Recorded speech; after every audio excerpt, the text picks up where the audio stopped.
Hello everyone, नमस्ते। My name is Bhavyadeep Patidar. आप सभी का कक्षा 13 के ऑनलाइन प्लेटफॉर्म पर स्वागत करता हूं।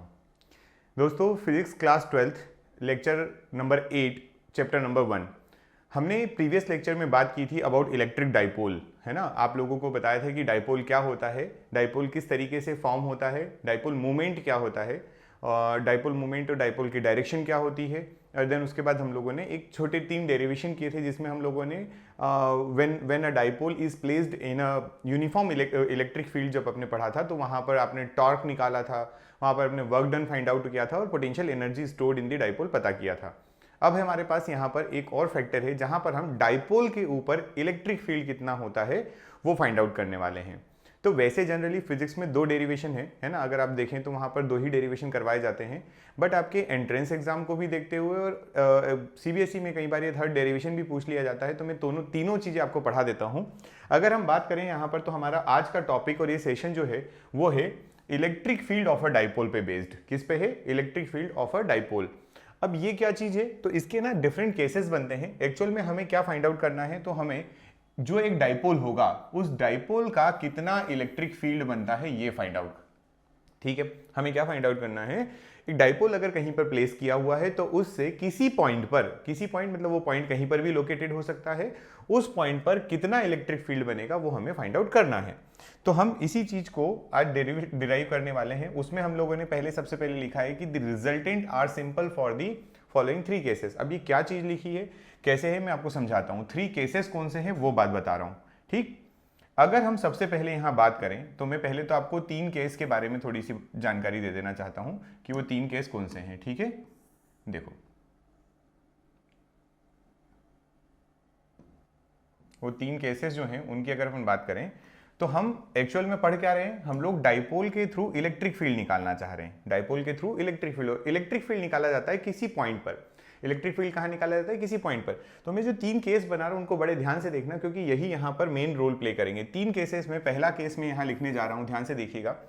पहला केस अपना ये हो जाएगा कि जिस पॉइंट पे हमें इलेक्ट्रिक फील्ड निकालना है, जिस पॉइंट पे हमें इलेक्ट्रिक फील्ड निकालना है वो कहां रखा हुआ है। तो हमने कहा कि the electric field of a dipole when the point जिस पे हमें इलेक्ट्रिक फील्ड निकालना है, when the point is located at axis of the dipole. ठीक है, मतलब वो जो डाइपोल आपका होता है जिसमें एक पॉजिटिव और एक नेगेटिव होता है, उसका उन दोनों को जो लाइन ज्वाइन करती है, उस लाइन को अगर आप एक्सटेंड कर देंगे बाहर की तरफ, जैसे मैं आपको सिंपली बनाकर बता देता हूं, जैसे ये आपका प्लस क्यू हो गया और यहां पर आपका हो गया माइनस क्यू, और इन दोनों को आप लाइन ज्वाइन करवा दीजिए, और इसको जब आप एक्सटेंड करते हैं बाहर की तरफ, ठीक है, तो ये पूरा क्या कहलाता है? Axis of dipole. क्या कहलाता है? Axis of dipole. इस पे कहीं यहां पॉइंट रखा हुआ है, कहीं यहां रखा हुआ, अगर ऐसा कुछ है तो आप उसको कह देते हैं कि ये हमारी एक्सियल पोजीशन है। कौन सी पोजीशन? Axial position. इसी पोजीशन को बोला जाता है एंड्स ऑन। तो यहां पर मैं दोनों नाम और लिख देता हूं आप लोगों के लिए कि ये जो कंडीशन है, इस कंडीशन को हम लोग कहते हैं एक्सियल पोजीशन। क्या कहते हैं? Axial position. ठीक, एक्सियल पोजीशन के साथ में इसको और क्या बोला जाता है? तो इसको बोला जाता है एक्सियल पोजीशन और एंड्स ऑन पोजीशन। इसको बोलते हैं एंड्स ऑन पोजीशन। ठीक है, ये दोनों नाम किसके हैं? तो ये नाम है कि whenever a point is located. बहुत ध्यान से, मैं बार बार रिपीट क्यों कर रहा हूं, क्योंकि यही तो मेन रोल है इसमें, बाकी तो आप लोग समझ जाएंगे। Whenever a point is located on the axis of the dipole, then the position is known as axial position और एंड्स ऑन पोजीशन। इस पे हमें फाइंड आउट करना है electric field due to dipole. और सेकंड अगर हम बात करें यहां पर, सेकंड केस कौन सा बन सकता है? तो सेकंड केस जो होगा, उस सेकंड केस में हमें बोला गया है कि जो हमारा पॉइंट है वो इस एक्सिस ऑफ डाइपोल के परपेंडिकुलर मिड पॉइंट पे कहीं होना चाहिए, जिसको हम बोलते हैं कि व्हेनेवर या when the point is located at the perpendicular axis,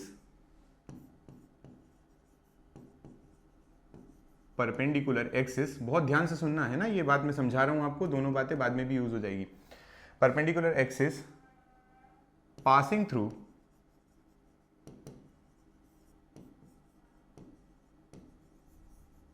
centre of dipole, centre of dipole.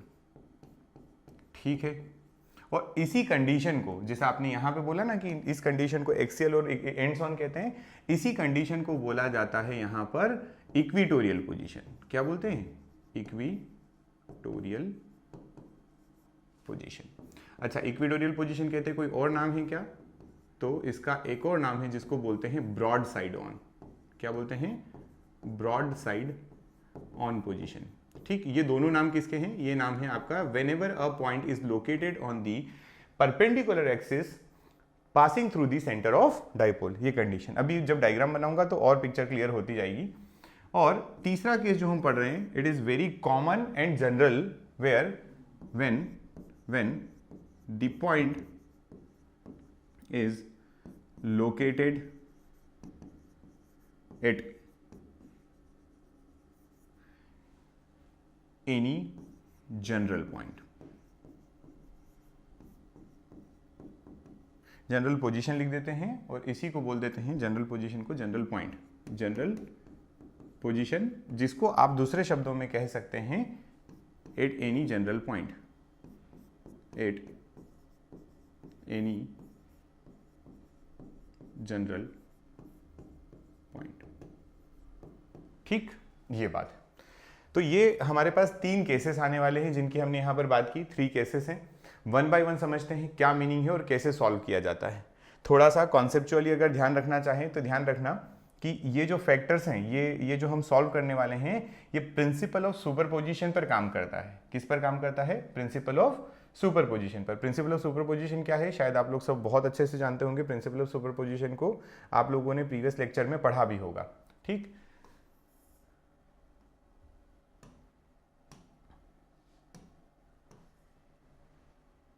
हमारा पहला केस जिसमें हम पढ़ने वाले हैं एक्सियल पोजीशन। मैं अब दोनों नाम नहीं लिखूंगा मैं, है ना, एक ही नाम लिखता हूं, axial position. Axial position question solve करना कोई बड़ी बात नहीं है, डेरिवेशन सॉल्व करना कोई बड़ी बात नहीं है, बस आपको यहां पर ये समझना है कि किस तरीके से सॉल्व किया जाता है। तो उसके लिए इंपॉर्टेंट है डायग्राम। क्या इंपॉर्टेंट है? Diagram important. अगर आप डायग्राम समझ गए मतलब आपको सारी बातें यहां पर क्लियर हो जाएगी। चलिए, तो डायग्राम बनाते हैं हम। हमें कहा गया है कि एक डाइपोल ले लीजिए, तो हमने क्या लिया? एक डाइपोल ले लिया, ये ले लिया डाइपोल। ठीक, एक मिनट, बहुत तिरछा है, 1 सेकेंड।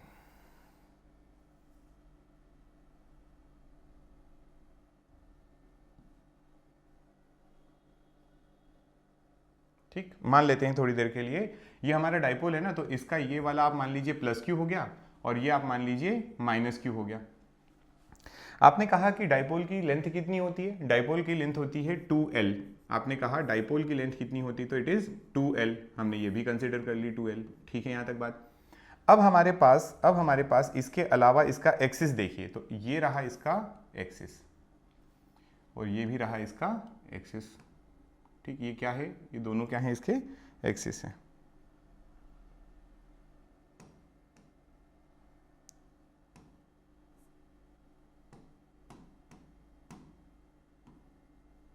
ठीक, अब इस एक्सिस में कहीं पर भी अगर आपका मन करता है लेफ्ट साइड, आपका मन करता है राइट साइड, आप कोई ना कोई पॉइंट को कंसीडर कर लीजिए। ठीक है, इसको मैं थोड़ा सा,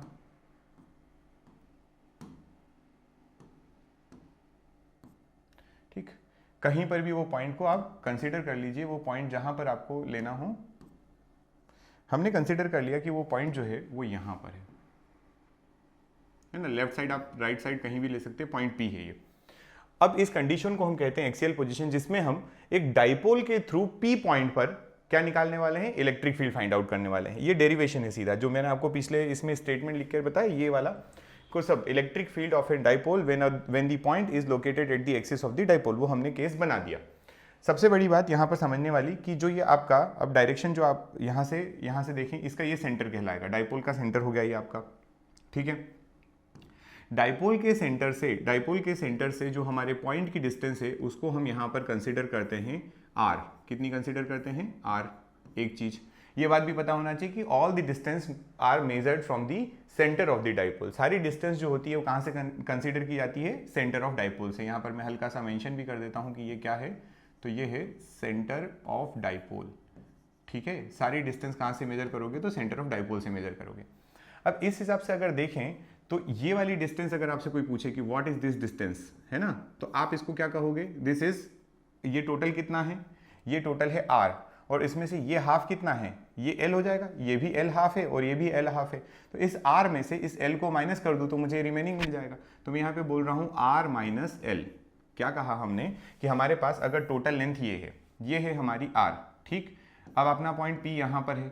ठीक, ये वाली डिस्टेंस देखें तो ये सेंटर है डाइपोल का, ध्यान से सुनना, सेंटर है। ये वाली डिस्टेंस कितनी होती है, हाफ डिस्टेंस l हो जाएगी। यहाँ पर आपका माइनस q रखा हुआ है। तो अगर कोई मुझसे पूछे कि और मैंने ये यहाँ से यहाँ तक की डिस्टेंस बताई, तो कोई मुझसे पूछ रहा है ये वाली बताइए, तो आप क्या करोगे, इस r में से इस l को माइनस कर दो तो r माइनस l आ जाएगा। राइट, है ना, डिस्टेंस निकालना आसान है, कोई बड़ी बात नहीं, आपको डायग्राम एक बार बनाते आ जाएगा तो क्वेश्चन सॉल्व हो जाएगा। ये r माइनस l हो गया। अब इस प्लस q का p से क्या डिस्टेंस है, प्लस q की p से क्या डिस्टेंस है, तो वो भी आप ले लीजिए। प्लस q की p से डिस्टेंस कितनी आएगी, तो आप यहाँ से जब डिस्टेंस मेजर करेंगे तो ये वाली डिस्टेंस जो होगी वो हो जाएगी r प्लस l। क्या हो जाएगी, r प्लस l। वो क्यों हुई वो भी बता देते हैं, ध्यान से देखो।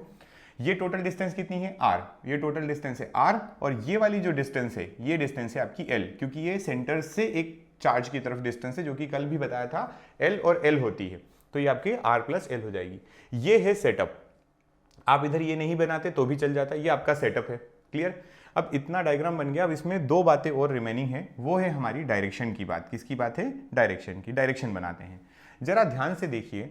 सबसे पहली बात, इन क्वेश्चंस को सॉल्व करने के लिए एक चीज जो आपको ध्यान रखना है वो मैं आपको पहले समझा देता हूं कि जिस पॉइंट पर, बहुत ध्यान से सुनना, जिस पॉइंट पर आपको इलेक्ट्रिक फील्ड फाइंड आउट करना होता है, put +1 coulomb at that point. आपको क्या करना है, जहां पर आपको इलेक्ट्रिक फील्ड फाइंड आउट करना है, जिस पॉइंट पर बोला जाए, जैसे मुझे इस क्वेश्चन में या जो इस डेरिवेशन है उसमें P पॉइंट पर इलेक्ट्रिक फील्ड निकालना है, तो मैं P पॉइंट पर क्या कर दूंगा, P पॉइंट पर +1 कूलम को प्लेस कर दूंगा।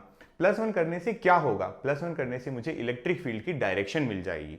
तो देखो कैसे करते हैं, मैं पूरा समझा देता हूं। हम सबसे पहले यहां पर एक कंडीशन में एक इंप्लीमेंट करते हैं कि यहां पर हमने +1 कूलम रख दिया है। क्या रख दिया है, +1 कूलम। कहां पर रखा है, P पर। अब आगे की प्रोसेस क्या होगी कि ये जो +1 कूलम है, अगर मैं बोलूं कि ये प्लस और ये वाला पॉइंट, इसको आप बोल दीजिए ये आपका B हो गया, और ये वाला आपका पॉइंट जो है वो A पॉइंट हो गया। ठीक, तो जरा देखिए P और B के बीच में, P और B के बीच में जब आप बात करेंगे तो यहां पर प्लस कूलम है और यहां पर माइनस का चार्ज है कूलम में जो भी, तो इन दोनों के बीच में फोर्स जो लगेगा वो अट्रैक्शन का फोर्स लगेगा। कौन सा फोर्स लगेगा, अट्रैक्शन का। तो मुझे P पर जो इलेक्ट्रिक फील्ड मिलेगा, P पर जो मुझे इलेक्ट्रिक फील्ड मिलेगा वो कैसा मिलेगा, मुझे मिलेगा EPB टूवर्ड्स B। किसकी तरफ दिखाई दे रहा है आपको, टूवर्ड्स B। अभी B से निकाला, B पे क्या था, नेगेटिव चार्ज था। नेगेटिव चार्ज पॉजिटिव को क्या करता है, अट्रैक्ट करता है। अभी इसीलिए मैंने यहां पर आपको +1 कूलम प्लेस करने को कहा है। ठीक, अब बात करते हैं P पर। अगर हमारी A की डायरेक्शन देखें तो A पर जो चार्ज है वो पॉजिटिव है बाय नेचर, और यहां पर P पर जो हमने प्लेस किया वो भी क्या है, वो भी पॉजिटिव है। तो पॉजिटिव और पॉजिटिव चार्ज जो होंगे वो एक दूसरे को क्या करेंगे, रिपेल करने वाले हैं वो चार्ज। तो यहां पर एक रिपल्शन फोर्स लगेगा। क्या लगने वाला है, रिपल्शन फोर्स लगेगा, और रिपल्सिव फोर्स जो लगेगा या इलेक्ट्रिक फील्ड की जो डायरेक्शन आएगी वो अवे चली जाएगी। तो यहां पर जो इलेक्ट्रिक फील्ड आया वो आया EPA, राइट, क्योंकि वो किसकी वजह से आया, वो आया A की वजह से ऑन P, तो हमने इसको EPA बोल दिया, राइट। ये डायग्राम वाइज अगर हम देखें तो ये कंप्लीट हो चुका। इस डायग्राम को आपको केवल इतना ही याद रखना है और इतना ही समझना है। अब इसमें मेन चीज क्या है, इसमें हम लोगों को इलेक्ट्रिक फील्ड लिखते आना चाहिए। कुछ बेसिक चीजें मैं लिख देता हूं यहाँ पर, हर बार नहीं लिखूंगा, एक बार मैं आपको पूरा लिखकर बता देता हूं कि कैसे लिखते हैं। लिखते हैं हम लोग यहाँ पर, consider a dipole consist of +Q and -Q charges placed at कितनी distance, 2L distance,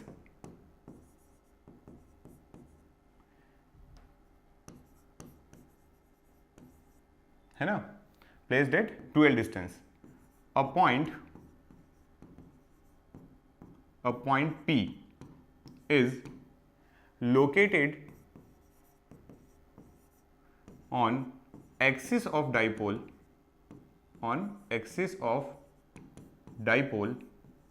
from r distance, नहीं, axis of dipole at R distance, at R distance from the dipole. देखिए अगर हमारे पास एक्सियल पॉइंट होगा तो ये यहां आएगा, एक्सियल पॉइंट होगा तो यहां आएगा, तो यहां जब हम लिखेंगे तो वो लिखेंगे कि वो एक्सिस ऑफ डाइपोल पे है। जब हम इक्वेटोरियल पॉइंट पढ़ेंगे तो इक्वेटोरियल पॉइंट पे हमारा ये पहुंच जाएगा किस पे, एक्सिस पे पहुंच जाएगा, परपेंडिकुलर एक्सिस पे, तो उसको उस तरीके से लिखेंगे।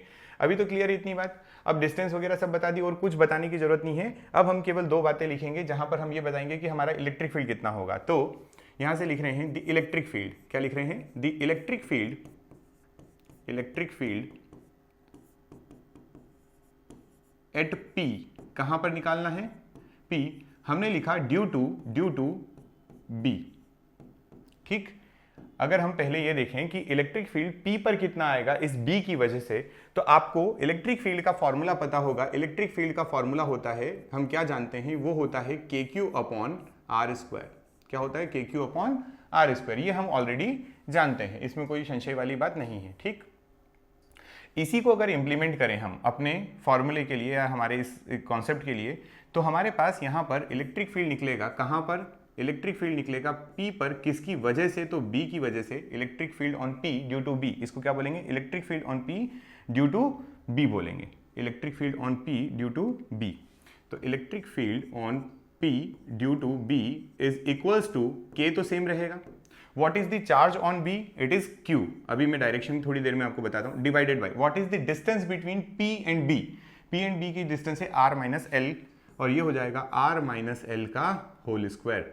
This is your equation number 1। ठीक है, ये बात हम यहाँ से डेरिवेशन सॉल्व कर रहे हैं। ऊपर तो केवल कंटेंट लिखा है वो आपने, जो आपको समझाना है। ये जो है हमारा, ये डेरिवेशन अब स्टार्ट हो चुका है, आपने EPB निकाल लिया है, EPB। डायरेक्शन की बात थोड़ी देर बात करते हैं, है ना। अब हमारे पास दूसरी क्या चीज है, दूसरा है हमारे पास द इलेक्ट्रिक फील्ड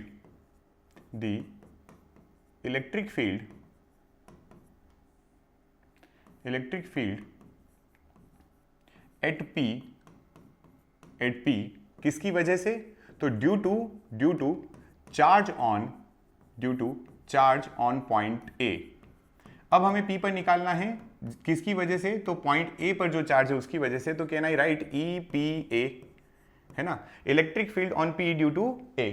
इसको आप क्या लिख सकते हैं, इसको आप लिख सकते हैं K इंटू चार्ज, फिर भी कितना है, Q। दोनों के बीच की डिस्टेंस की बात करें तो दोनों के बीच की डिस्टेंस टोटल कितनी है, तो R प्लस L है। यहां लिख देंगे आप R प्लस L का होल स्क्वायर। ठीक है, this is your equation number 2। Clear. अब इक्वेशन 2 हो गई, 1 हो गई। आपको पता है कि electric field is a vector quantity. Electric field कैसी क्वांटिटी, वेक्टर क्वांटिटी। और यहां से देखने से समझ में ये आ रहा है कि इलेक्ट्रिक फील्ड की डायरेक्शन एक अवे जा रही है और एक टूवर्ड्स जा रही है, एक अवे है और एक टूवर्ड्स है। चक्कर ये है कि भाई साहब इलेक्ट्रिक फील्ड अगर निकालना हो, net electric field on P अगर निकालना हो ड्यू टू दिस डाइपोल, तो आपको एक डायरेक्शन में इलेक्ट्रिक फील्ड चाहिएगा। ऐसा नहीं बोल सकते कि थोड़ा इधर जा रहा थोड़ा इधर जा रहा है, समझ गए। तो हमें नेट इलेक्ट्रिक फील्ड निकालना है। अब नेट इलेक्ट्रिक फील्ड कैसे निकले, फॉर एग्जाम्पल आपके पास, फॉर एग्जाम्पल मैं आपको बताता हूं, मान लेते हैं हमारे पास कि दो डायरेक्शन में इलेक्ट्रिक फील्ड है। समझिएगा, दो डायरेक्शन में हमारे पास क्या है, इलेक्ट्रिक फील्ड है। एक जा रहा है राइटवर्ड, एक जा रहा है आपके हिसाब से राइटवर्ड या लेफ्टवर्ड, जो भी है राइटवर्ड होगा आपके हिसाब से, और एक जा रहा है लेफ्टवर्ड, है ना। अब हम ये नोटिस करते हैं कि नेट डायरेक्शन किधर आएगी, हमें नेट डायरेक्शन निकालना है। नेट डायरेक्शन कैसे निकालेंगे, फॉर एग्जांपल ये लेफ्टवर्ड वाला फोर्स या इलेक्ट्रिक फील्ड ज्यादा है और राइटवर्ड वाला इलेक्ट्रिक फील्ड जो है वो कम है, तो क्या मैं ऐसा बोल सकता हूं कि the net effect of the electric field will be in this direction. क्यों, क्योंकि अगर ये मान लीजिए 20 न्यूटन पर कूलम है और ये है 15 न्यूटन पर कूलम, तो 20 माइनस 15 करोगे आप तो क्या बचेगा, 5 तो बचेगा, और वो किस डायरेक्शन में होगा, इसी डायरेक्शन में। तो आपको अगर दो वेक्टर सेम अपोजिट डायरेक्शन में है, दो वेक्टर अगर अपोजिट डायरेक्शन में है, उनका रिजल्टेंट निकालना है तो आपको बड़े में से छोटे को माइनस करना पड़ेगा। ये सिंपल सा लॉजिक है, इसमें कोई बड़ी बात नहीं है। तो यहां पर मैं अगर आपसे पूछूं कि विच इज मोर, EPB या EPA, तो देखो सिंपल सी बात बताता हूं। EPB जब लिखते हो आप, EPB जब आपने लिखा तो उसमें नीचे जो आया वो क्या आया, R माइनस L का होल स्क्वायर। और EPA जब लिखा आपने, EPA जब लिखा तो उसमें नीचे क्या आया, R प्लस L का होल स्क्वायर। और ऊपर क्या था, ऊपर के क्यू था, यहाँ पर भी क्या था, ऊपर यहाँ पर भी के क्यू था, जिसकी वजह से आप ये कहेंगे कि ये क्वांटिटी तो सेम है, ये क्वांटिटी तो इफेक्ट ही नहीं डाल रही। लेकिन ये जो बॉटम में क्वांटिटी लिखी है, इस क्वांटिटी को अगर आप नोटिस करोगे तो यहाँ पर माइनस है और यहाँ पर प्लस है, क्योंकि जो ये माइनस वाली क्वांटिटी है ये छोटी होगी, ये वाली क्वांटिटी जो है छोटी होगी, तो ओवरऑल क्वांटिटी क्या हो जाएगी, बड़ी हो जाएगी। ये बात समझ में आती है सभी बच्चों को। अगर डिनोमिनेटर छोटा है, हमने क्या कहा, अगर डिनोमिनेटर छोटा है तो पूरा ये जो आपका ये जो पूरी क्वांटिटी है ये क्या हो जाएगी, बड़ी हो जाएगी। वहीं पर यहाँ प्लस है, तो दो चीजों को प्लस करोगे तो ऑब्वियस सी बात है वो बड़ी मिलेगी आपको, तो ये क्वांटिटी यहाँ पर क्या है, बड़ी है, तो ओवरऑल क्वांटिटी यहाँ क्या हो जाएगी, छोटी। तो क्या इन दोनों को समझकर, इन दोनों से बातें हम कंक्लूड कर सकते हैं कि EPB is greater than EPA। हमने क्या बोल दिया, EPB is greater than EPA। Here EPB is greater than EPA। ठीक, ये केवल हमारे अभी प्लस माइनस करने के लिए हमारे यहां पर काम आएगा। तो अब नेट इफेक्ट अगर आप लिखना चाहो तो यहां से मैं बोल सकता हूं कि the net electric field on point P is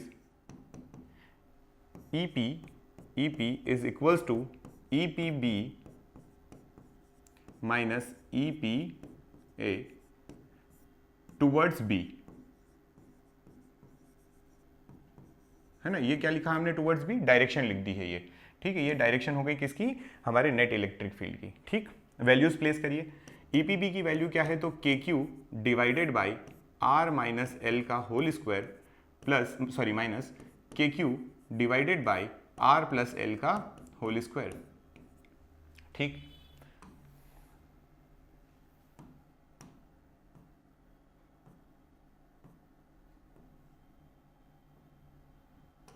अब इसको सॉल्व करिए।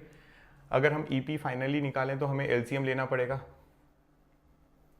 LCM कितना हो जाएगा, तो इन दोनों का जो LCM होगा वो होगा R माइनस एल का whole square into R plus L का होल स्क्वायर।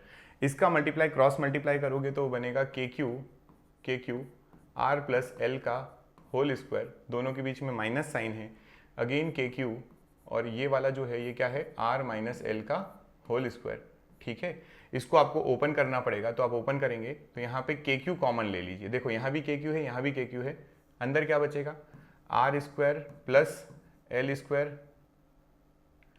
और इसका क्या हो जाएगा, इसका हो जाएगा प्लस 2RL, और ये बीच में माइनस है तो क्या मैं R square minus L square, और दोनों का ओपन होता माइनस आता तो माइनस माइनस 2RL लिख सकता हूँ यहाँ पर। ठीक, मैंने एक स्टेप गायब की है, ये माइनस को मल्टीप्लाई कर दिया इसको ओपन करते समय, और कॉमन साथ में लिया हुआ है, राइट। और डिवाइडेड बाय अगर आप देखें तो डिवाइडेड बाय आपको मिलेगा R माइनस एल का whole square into R plus L का होल स्क्वायर।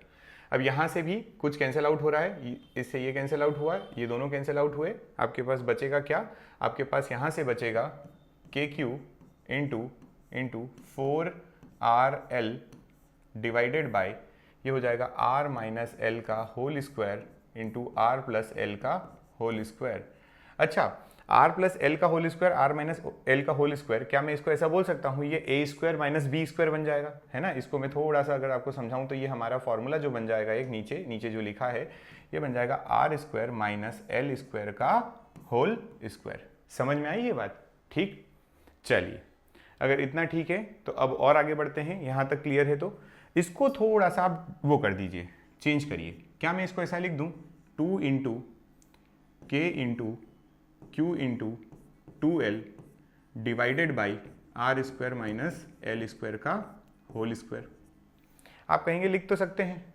अब आप यहाँ से मुझे बताइए, क्या ये हमारा ये जो लिखा हुआ है Q इंटू 2L जो लिखा है, क्या इसको हम P लिख सकते हैं? क्यों? क्योंकि हमारा जो P होता है, P मतलब क्या होता है, आपका डाइपोल मूवमेंट होता है, which is Q into 2L, ये आप जानते हो already.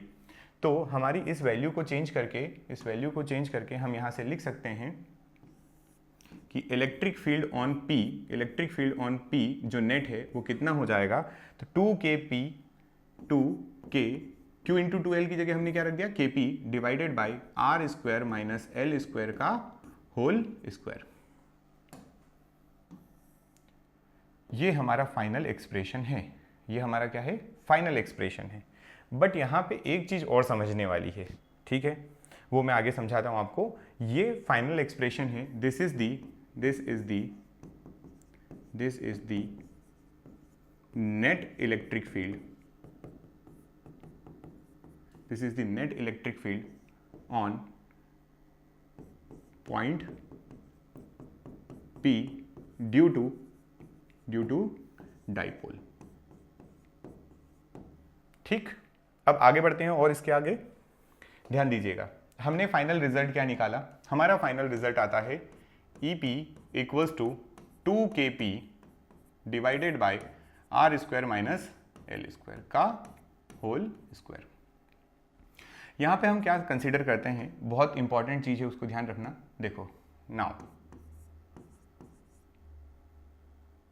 we know the distance of dipole, the distance know the distance of, या लेंथ ऑफ डाइपोल, या डिस्टेंस की बजाय ना वही मैं सोच रहा था क्या लिखूं, length of dipole, length of dipole is very small. ये मैंने आपको कल समझाया था, है ना, जो लेंथ होती है वो क्या होती है, वेरी स्मॉल। देन किससे कम होती है, तो वो हम यहाँ पर केवल वो समझ रहे हैं कि किससे कम लिख रहे हैं यहाँ पर, तो देन द डिस्टेंस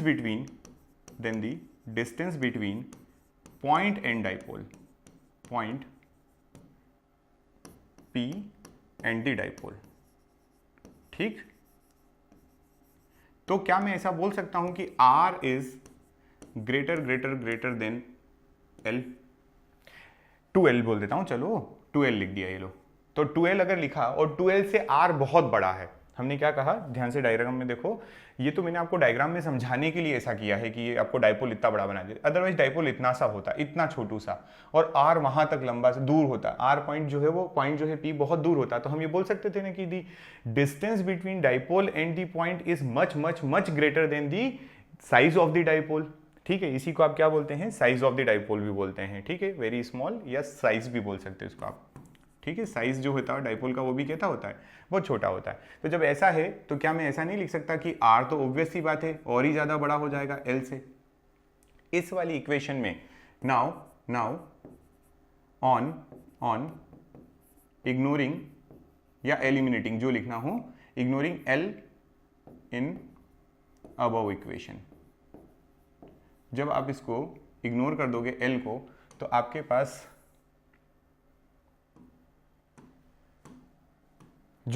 पास जो नई इक्वेशन आएगी वो क्या आएगी, EP बराबर, मैंने कुछ मिस कर दिया क्या, हाँ,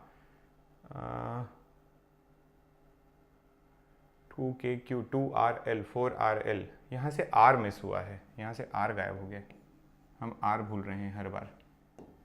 ठीक है ना, यहाँ पर भी क्या आएगा, R आएगा।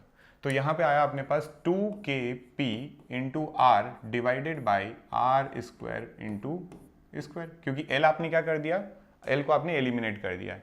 तो यहाँ पर क्या हो जाएगा, जब ये कैंसिल आउट हो जाएगा तो पावर केवल 1 बचेगी, और 2 और 3, या फिर ऐसे समझें इसको, ऐसा ना करके तो आप लिख देते हो 2KP into R divided by R raised to the power 4, which is cancel out होकर यहाँ पर 3 बचेगा। तो electric field on P is equals to 2KP upon R cube, 2KP upon R cube. ये आपका इलेक्ट्रिक फील्ड आ चुका है। ठीक है, ये बात, ये क्या आ गया है, इलेक्ट्रिक फील्ड। और ये मैं यहां पे लिख देता हूं, remember this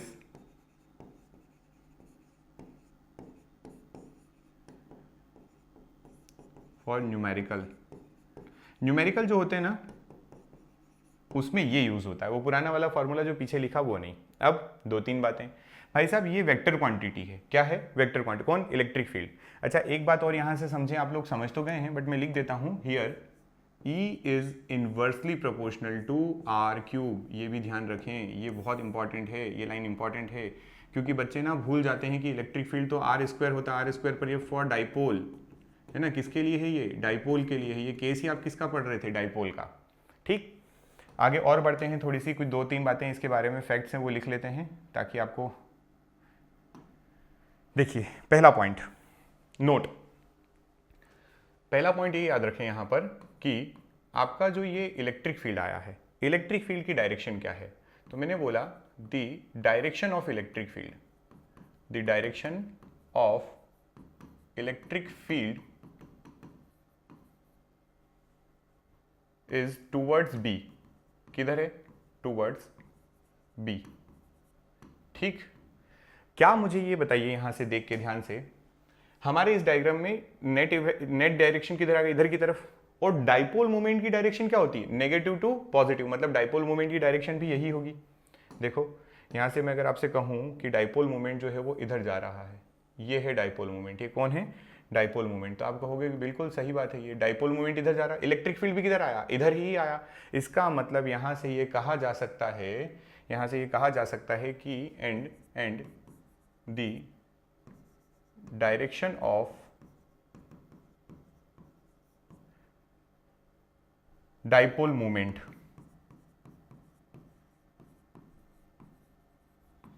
is in same direction with electric field। Electric field और डाइपोल मोमेंट की डायरेक्शन यहां पर क्या आती है, सेम आती है। बहुत इंपॉर्टेंट नोट है, देखने में बहुत हल्का सा छोटा सा लग रहा होगा आपको, लेकिन ये इंपॉर्टेंट नोट है कि दोनों की जो डायरेक्शन होती है, इलेक्ट्रिक फील्ड की और डाइपोल मोमेंट की जो डायरेक्शन होती है, वो दोनों की क्या होती है, सेम। फाइनल फार्मूला कौन सा याद रखना है आपको, ये याद रखना है, हमने अभी बताया कि ये फार्मूला आपके काम आएगा। और अगर आप दोनों याद रख सको तो रख लो, नीचे कोई दिक्कत नहीं है, हमने केवल एक एल को निपटाया है यहाँ से, और क्यों निपटाया वो मैं आपको समझा चुका हूँ कि एल क्यों गायब होता है। बाकी आपका नोट याद रखें, इलेक्ट्रिक फील्ड और जो पी है, डाइपोल मोमेंट पी जो है, वो दोनों सेम डायरेक्शन में जाते हैं। ठीक, ये रेशो बता दिया मैंने, इलेक्ट्रिक फील्ड और आर में क्या रिलेशन होता है, रेशो नहीं रिलेशन है, आर क्यूब के साथ में इलेक्ट्रिक फील्ड वेरी करता है। ये हो गया आपका कौन सा, एक्सियल पोजीशन वाला, ये है आपकी एक्सियल पोजीशन। ठीक, अब इस एक्सियल पोजीशन के बाद अगली पोजीशन आती है जिसको हम कहते हैं इक्विटोरियल पोजीशन। कौन सी पोजीशन है, इक्विटोरियल पोजीशन। इक्विटोरियल पोजीशन को देख लेते हैं।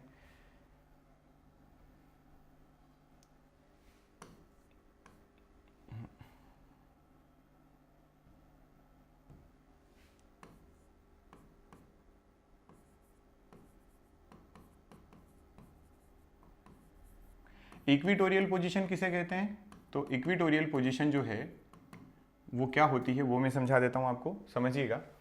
इक्विटोरियल पोजीशन में ना आपको जो डाइपोल दिया रहता है, डाइपोल दिया है, जैसे मान लीजिए ये है हमारा एक डाइपोल, ये हमारा क्या है, डाइपोल है। ठीक, इस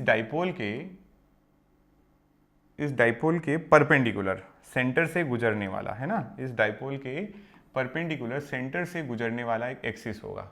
ऑलमोस्ट ये दिख तो रहा होगा 90 डिग्री पे, ठीक है, नहीं भी दिख रहा है तो कोई बात नहीं, थोड़ा सा कंसिडर कर लो। ठीक, ये जो है ये पहले बना देते हैं। यहां पर है प्लस क्यू, क्या है, प्लस क्यू। यहां पर क्या है, यहां पर हो गया आपका प्लस क्यू, यहां पर हो गया माइनस क्यू। दोनों के बीच की जो डिस्टेंस है उसमें कोई वो संशय नहीं है, ये भी आपका एल हो जाएगी और ये भी लेंथ होगी वो एल हो जाएगी। दोनों के बीच में जो डिस्टेंस है वो एल हो जाएगी। हमने इस पूरे पॉइंट, इस एक्सिस में किसी भी पॉइंट पर, अगर आप एक कोई पॉइंट कंसीडर कर लो, यहां पर मान लो मैंने कंसीडर कर लिया, नहीं तो यहां पर कंसीडर कर लिया, ये मेरा पी पॉइंट हो गया, जहां पर मुझे क्या फाइंड आउट करना है, जहां पर मुझे इलेक्ट्रिक फील्ड फाइंड आउट करना है, ये रहा मेरा पी। ठीक, अब जैसा कि पिछले उसमें बताया था मैंने आपको, वही पूरा सब याद रखो। जहां पर मुझे इलेक्ट्रिक फील्ड फाइंड आउट करना होता है वहां मैं +1 कूलम प्लेस कर देता हूं। क्या प्लेस कर देता हूं, +1 कूलम। जरा देख के बताइए कि व्हाट इज दिस डिस्टेंस, ये वाली डिस्टेंस कितनी होगी और ये वाली डिस्टेंस कितनी होगी। अब देखो ये है r, ये क्या है r, ये यहां से, और ये जो है ये है आपका r। आपको पता है r कहां से लेते हैं हम लोग, सेंटर ऑफ डाइपोल से लेते हैं। ये l है, ये r है, तो क्या मैं इस डिस्टेंस को बोल सकता हूं this is l² + i r²। Pythagoras से निकाल के देखिए। अगर ये आपका r है, ये आपका l है, तो ये वाली लेंथ कितनी हो जाएगी, l square plus are square, Pythagoras यही कहती है। और ये भी l है, ये भी r है, तो ये जो हो जाएगी वो हो जाएगी r square plus l square same, ठीक। ये भी कितना हो जाएगा, r square plus l square, ठीक है बात, दोनों डिस्टेंस उतनी हो जाएगी। कुछ पॉइंट मार्क कर देते हैं, जैसे इसको हमने कह दिया पॉइंट A, इसको हमने कह दिया point B, as previous case में हमने लिया। What is the direction of dipole movement, तो डायरेक्शन ऑफ डाइपोल मूवमेंट देखोगे तो it is from negative to positive, कहाँ से कहाँ होता है, नेगेटिव से पॉजिटिव की तरफ होता है, ये अपना डाइपोल मूवमेंट की डायरेक्शन है, ठीक। चलिए, नेगेटिव से पॉजिटिव, पिंक कलर से जो बनाया। अब हमें यहाँ निकालना, ये तो मैंने सेटअप बता दिया कि ऐसा डायग्राम बनेगा। ये पॉइंट P यहाँ भी हो सकता था, नीचे भी है ना, इसमें कोई दिक्कत नहीं है। जो पिंक कलर का आपको डैश डैश डैश डैश वाला एक्सिस दिखाई दे रहा है, इस एक्सिस में कहीं पर भी लोकेटेड हो सकता है। अब सबसे पहले इस प्लस कूलम की वजह से इस प्लस पे रिपल्सिव फोर्स लगेगा, और जो रिपल्सिव फोर्स लगेगा वो चले जाएगा अवे, किधर चले जाएगा, अवे की तरफ। ये आपका रिपल्सिव फोर्स हो गया एक। क्या मैं इसको बोल सकता हूँ कि ये मेरा E on P due to A आ गया, बोलिए, आप कहेंगे यस। दूसरा जो हमारा फोर्स लगेगा ये B पर माइनस कूलम और यहाँ P पर प्लस कूलम, जिसकी वजह से यहाँ पर एक फोर्स ऑफ अट्रैक्शन आ जाएगा। क्या आ जाएगा, फोर्स ऑफ अट्रैक्शन, जो कि इलेक्ट्रिक फील्ड भी अट्रैक्शन क्वालिटी का ही होगा, जिसमें हम यहाँ पर लिखेंगे EPB, यहाँ पर क्या लिखेंगे, EPB, ठीक। अब डायग्राम बहुत ज़्यादा वो हो जाएगा, इसलिए मैं इसको थोड़ा सा आप लोगों को, एक मिनट चेक कर लेते हैं, अगर डायग्राम एक्सपांड हो सकता है तो इसको थोड़ा सा पूरा फैला देते हैं अपन,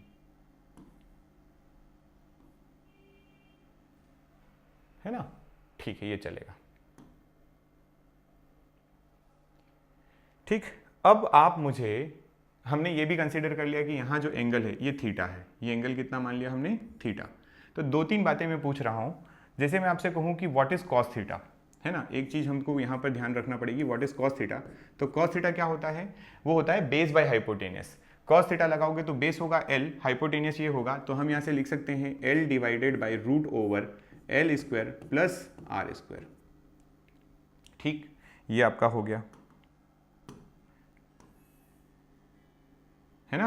अब हमें रिजल्टेंट चाहिए, जैसा कि पिछले वाले केस में भी किया था। अब मैं पूरा नहीं लिखवाऊंगा, मैं आपको केवल बोल देता हूं, अगर आप लिखना चाहते हैं, नोट्स बना रहे हैं, तो यहाँ पर मेंशन कर सकते हैं क्या किया हमने, consider a dipole of length 2L of plus Q and minus Q charges, a point another point P located on the perpendicular axis passing through the center of dipole P where we have to find the electric field, net electric field। हमने direction consider कर ली, A से direction away जा रही है, B के towards जा रही है। अब हमें नेट चाहिए, क्या चाहिए, नेट डायरेक्शन। तो मैं इस डायग्राम को एक बार फिर से आपको बना के बताता हूं, या इस डायग्राम में थोड़ी सी खिचड़ी पकाता हूं। देखो यहां पर ये लाइन है, और अगर मैं यहां पर एक लाइन और खींच देता हूं इस तरीके से, ठीक।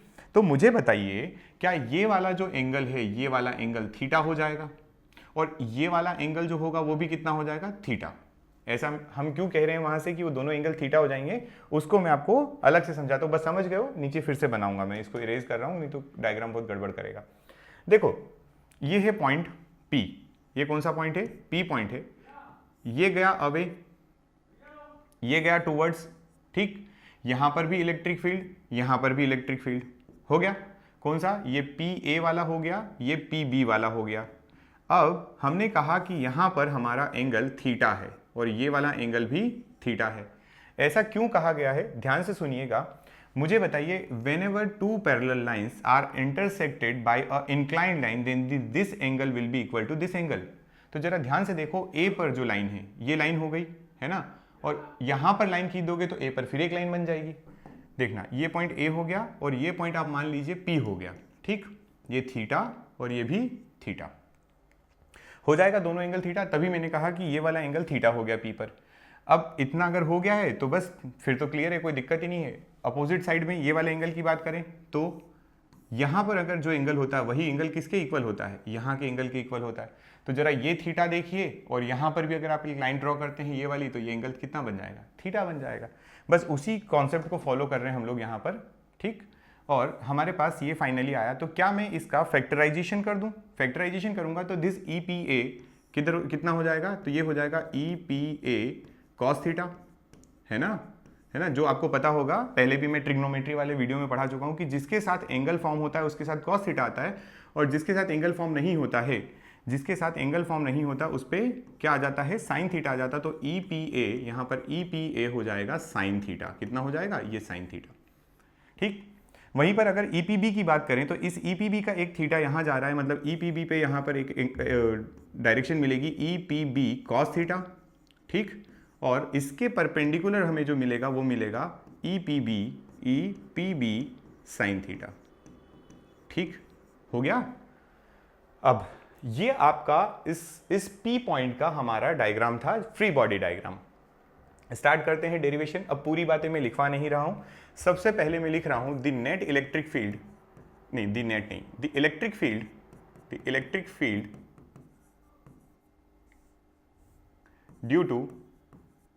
ड्यू टू पॉइंट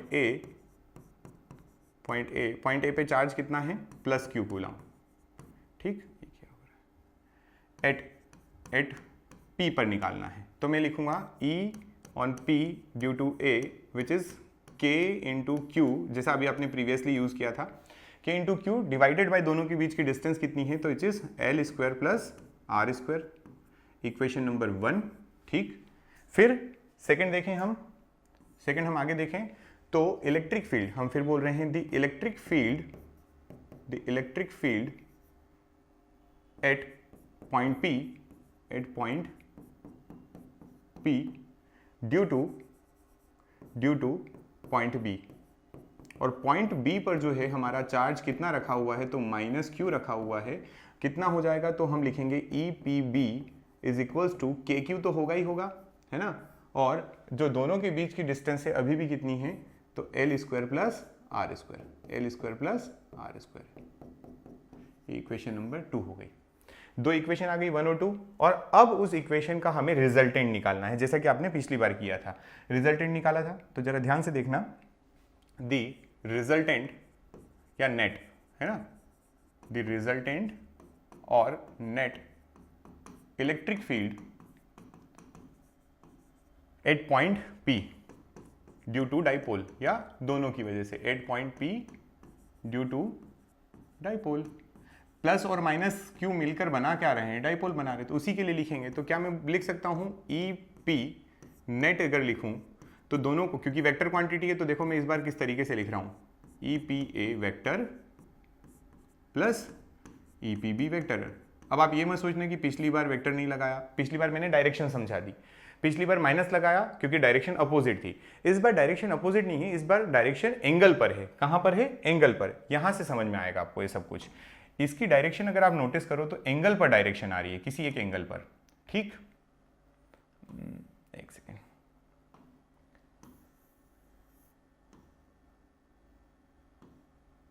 है ना, ये डायग्राम हमारे लिए इंपॉर्टेंट है। तो इसमें जरा ध्यान से देखिए कि नेट डायरेक्शन किधर जा रही, ये वाली डायरेक्शन नेट कहलाएगी। ये क्या कहलाएगी, नेट डायरेक्शन। क्यों, क्योंकि ईपीबी और ईपीए वैल्यू वाइज सेम है, ईपीबी और ईपीए। देखो K Q by root over L square plus are square, K Q by root over L square plus are square. तो EPB EA same, sine theta same, मतलब ये वाला factor cancel out हो जाएगा, और जो नेट डायरेक्शन मिलेगी वो मुझे राइटवर्ड मिलेगी। ये मेरा कहलाएगा ई नेट। क्या कहलाएगा, ये ई नेट।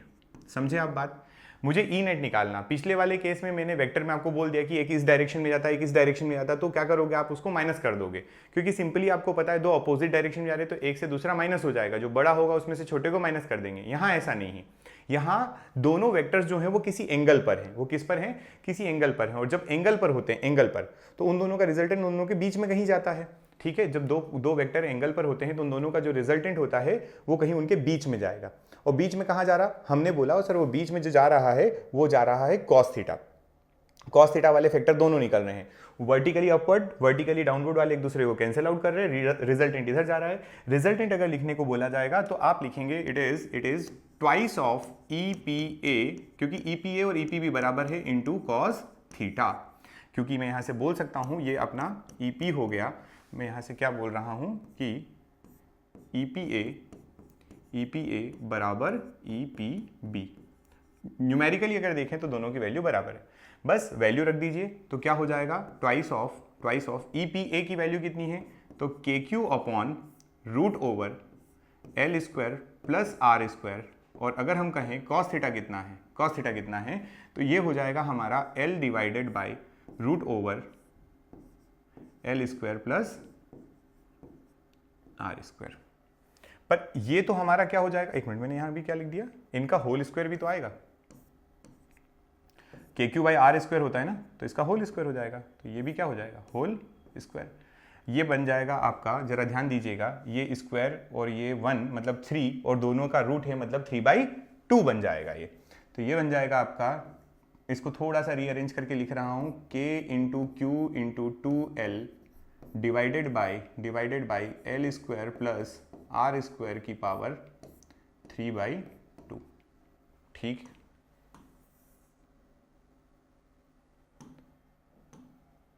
है ना। बस अब इसको क्या करिए आप, अगेन सेम कंडीशन फॉलो करवाइए। पहले तो मैं आपको बोल देता हूं कि हमारा फाइनल आंसर आ चुका है। हम जानते हैं, वी नो क्या जानते हो आप लोग कि P is equals to Q into 2L। तो आप क्या बोल दोगे, EP जो आया आपका वो आ जाएगा, देखो K रहेगा और साथ में बन जाएगा P divided by R square plus L square का होल पावर 3/2। ये फाइनल आंसर। ठीक, ये आपका फाइनल आंसर, पहली चीज इसको आप याद रखें, है ना। ये this is the electric field at point P due to dipole in equatorial position. Equatorial position को और क्या बोलते हैं, broad side on.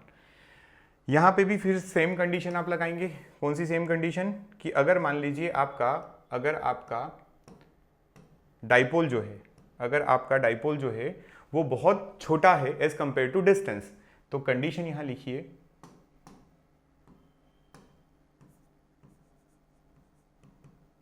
if the size of dipole is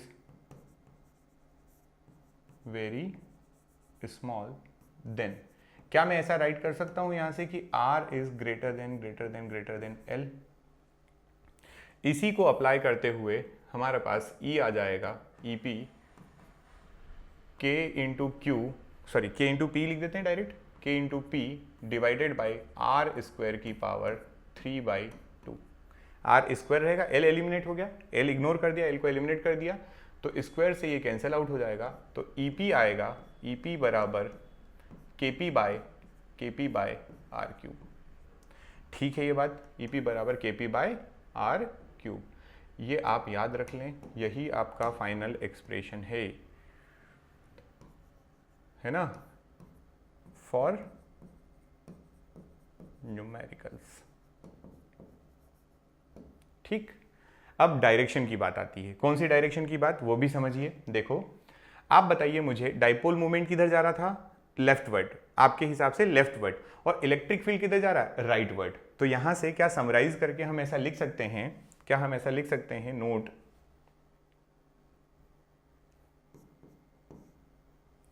note the direction of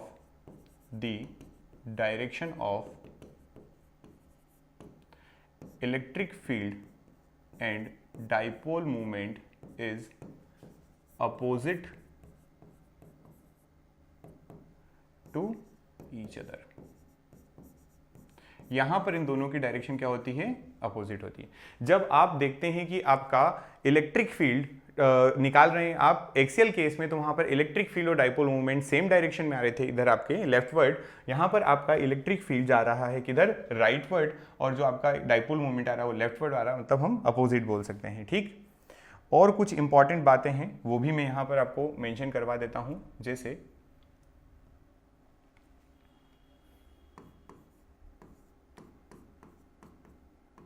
पहला, अगर मैं कहूं कि what is the electric field eight किस केस में? एक्सीएल केस में। तो एक्सीएल के केस में क्या होता है? ये एक्सीएल के केस में होता है 2kp/r³।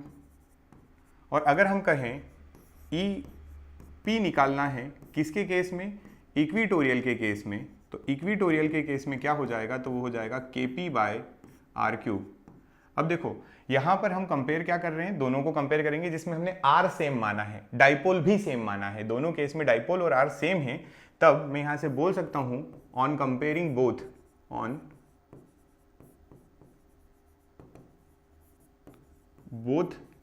इक्वेशंस, क्या ऐसा लिखा जा सकता है? एक ही लाइन में लिख रहा हूं, E on axial is equals to twice of E on equatorial।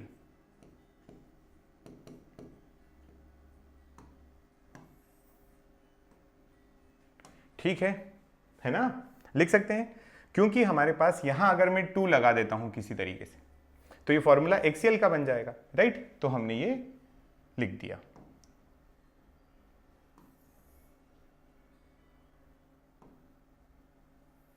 है ना?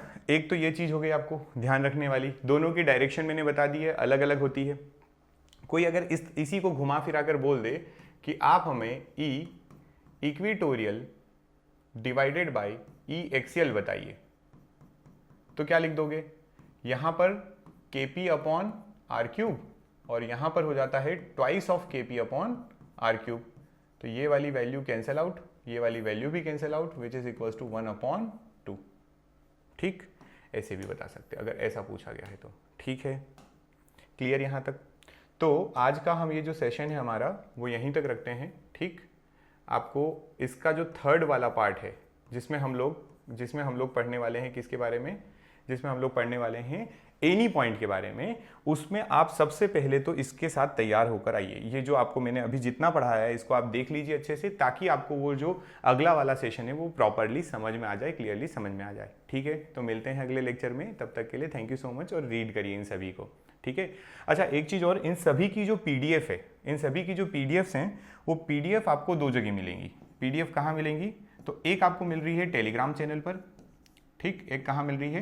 टेलीग्राम चैनल पर, और एक आप क्या कर सकते हैं, व्हाट्सएप ग्रुप भी है। ठीक है, उस दोनों की व्हाट्सएप ग्रुप है, इन दोनों की जो लिंक है वो लिंक आपको डिस्क्रिप्शन बॉक्स में मिल जाती है। Link is in description box. यहाँ डिस्क्रिप्शन बॉक्स से आप जाकर क्या कर सकते हैं, डाउनलोड कर सकते हैं, ज्वाइन कर सकते हैं। तो वहाँ पर आपको इनकी PDF भी मिल जाएगी जो ये पढ़ाया गया है। ठीक, चलिए तो मिलते नेक्स्ट लेक्चर में। Thank you so much.